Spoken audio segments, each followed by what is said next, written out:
Most enterprise databases were designed decades ago with one guiding principle: break the data up into as many tables as possible, remove duplication, create a single point of truth. And in theory, that sounds perfect. But here's the problem. Many large IBM DB2 environments are actually overly normalized.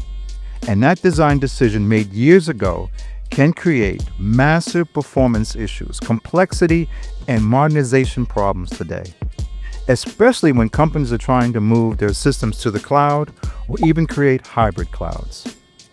So today I'm going to talk about what normalization really is and why many DB2 systems went too far. I'm your Tech Plug Mike. This is 558 Parkside Tech. Let's get into it right after this. 58 Parkside Tech in effect, 558 Parkside Tech in effect, 558 Parkside Tech in effect. You see, back in the day, because it was a long time ago, enterprise database storage was expensive. Disk was limited, memory was limited, processing power was limited. So database theory introduced was called normalization. Normalization simply means you break data into smaller tables to eliminate redundancy. For example, imagine a retail store. Instead of storing custom information inside of every single order record, you create separate tables. You might have a customer table, you may have an order table, you may have all your products on a product table, you may have order item table, and of course the customers have an address, so you'll have an address table. Those are 5 separate tables. Then everything links together with keys and joins. The goal was simple: avoid storing the same data twice. If a customer changes their address, you update it in one place, in this case on the address table. That concept became known as single source of truth. See, now that we had this normalization concept, years went by, and architects began pushing normalization to extreme levels. Instead of a system having 4 and 5 tables, the systems also grew. And now a system has 20 tables, 50 tables. Some systems have 100 tables or more, just to assemble a single business record. Let's look at a typical insurance policy, for example. To retrieve one policy record, the application might have to join the policy holder, the policy address, the status of the policy table, the coverage table, the rider table, the policy history, the agent, the payment. Now imagine every screen in your application requiring 8 to 15 joins. That works fine on the mainframe because the mainframe optimizer is excellent. Data was tightly controlled, workloads were predictable.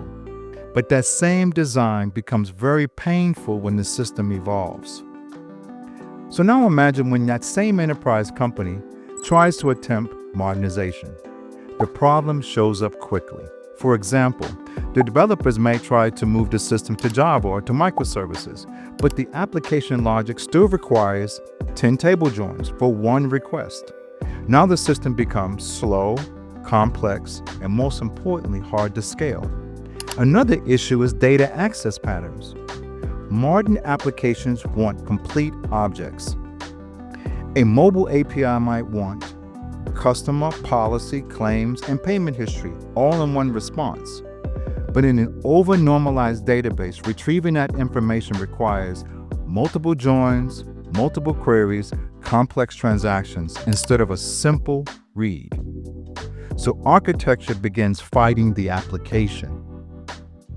You see, the single source of truth argument that many defenders of normalization will say is that if we duplicate data, we will lose single point of truth. The concern is, if the same data exists in multiple places, updates can become inconsistent. For example, a customer's address might exist in 5 systems. If we only update 3, we now have data conflicts. That's the traditional argument for strict normalization, and I'm sure you've heard it many times from your seasoned DBAs and from some management. But modern architecture approaches this differently. Instead of forcing every application to read from one perfectly normalized model, systems often create purpose-built data models. Operational systems keep normalized data. But the downstream systems use data warehouses, data lakes, and event streams. These structures intentionally denormalize data for performance because modern systems optimize for speed and scalability, not just storage efficiency. You see, in enterprise architecture should recognize something important. That is, different systems need different shapes of data. Operational systems may remain normalized, but analytical systems, AI systems, APIs often require denormalized data structures. For example, streaming architecture might publish a complete customer event. Instead of joining 5 tables, the event already contains the full context. Similarly, data platforms like data lakes store data in formats like Parquet and Delta tables. These designs are for fast analytical reads, not strict normalization. So modernization is not about abandoning normalization entirely. It's about recognizing that one model cannot serve every workload. You see, normalization was one of the most important ideas in database history.